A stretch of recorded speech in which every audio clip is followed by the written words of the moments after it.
Book of Acts, the 17th chapter.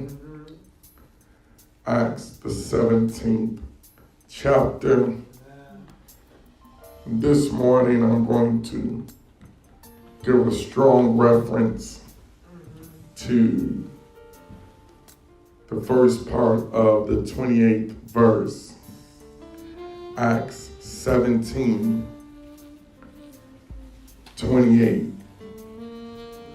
Acts 17, 28.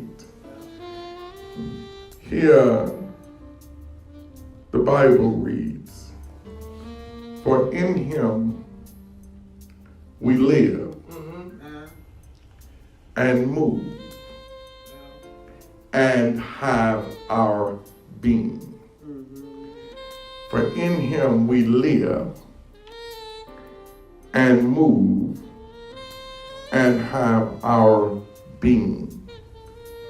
This morning, if you don't mind, my subject will be everything moves. Everything moves. Everything moves by the power of God. Everything moves by the power of God. For in him we live and move and have our being. When I look at the word live, if you will, live is to steady grow. Some people want to say exist, but I want us to do more than exist. I want you to live a plant. You know its existence and it's alive and living when you can see it steady growing. To steady grow, for us, I'm looking at physically, our physical being. You don't look like when you was 10 years old. You don't look like when you was 30 years old. We physically grow. Mentally, we are growing mentally. And I hope we are growing mentally. We are not thinking the same way we thought at 10 years old. I hope we're not thinking the same way we were at 30 years old. Come on, somebody. We should have learned cognitively some things that we're changing. That's the difference than just existing and living. When you just exist, it's steady quo. You status quo. You just here. You don't care if you grow, if you move, if anything. You just existing.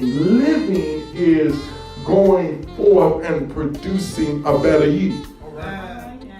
And this is what it says, for in him we live, we steady grow physically, mentally, and watch this, spiritually. Spiritually, we should not stay the same. We shall steady in this order, we elevate. Can I get a witness? We go through degrees. Degrees is we get hotter and hotter.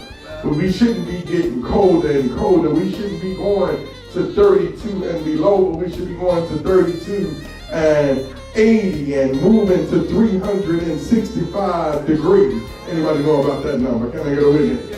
So we have to understand that for in him we live, we have to physically grow, physically keep our appearance up, physically look better, physically feel better. But then at the same time, we have to mentally, Solomon said when I was a child, I spoke as a child. I did some childish things. But now that I'm of age, now that I'm old, I did what? I put childish things away. And that's what we have to do every day of our life. Anybody here ever sinned? Anybody ever messed up? Anybody ever erred, made some careless mistakes, immature mistakes? But now that we know better, we what? We do better. Mentally. And spiritually, we have to increase our praise. Spiritually, we have to, faith, they say, is the size of a mustard seed. Cut in what? So my faith has to grow. See, I talk spiritually, go on to the next level. Where people should see you moving. Not just in your mind, not just you existing. People should see you elevating. Y'all hear me? People should see a change in you, not just in church, in work, in your family, in your friends. People should see that God is moving on you. Come on, somebody.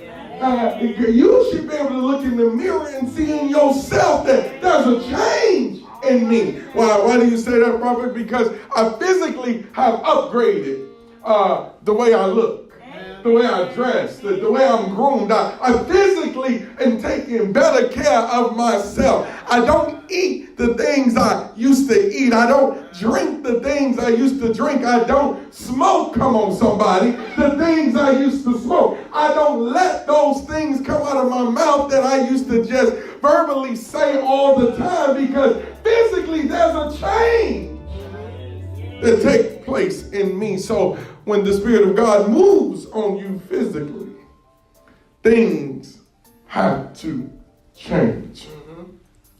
When the move becomes mentally, cognitively, when this move comes on me, the way I used to think, the things that used to bother me, the things that used to get under my skin, when people would say this and say that, and it would hurt my feelings. I wish I had a friend in church.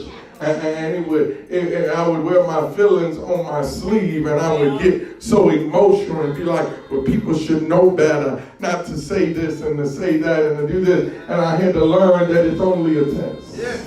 Oh, I wish I had a friend in church. It's only a test. See, people don't know when they come and they say things and they do things. I had to realize it's only a test. And I even had to learn cognitively when I'm taking a test. Anybody remember Iowa tests? Remember these tests you had to take in school? What was the proctor, what was the teacher doing during the test, math test? What was they doing during these reading tests? The teacher was what? Sitting quietly. I wish I had a witness. So when I'm looking for God to save me, or I'm looking for somebody to help me, I had to realize, wait a minute. They're talking about me. They're saying things to get on my nerves. They're saying things that they know are not right about me. They're lying on me. They're cursing my name, because this is a test. Can I get a witness? This is a test. So even if the teacher is being quiet, if God is being quiet, what I got to do? I need to be quiet too. Can I get a witness?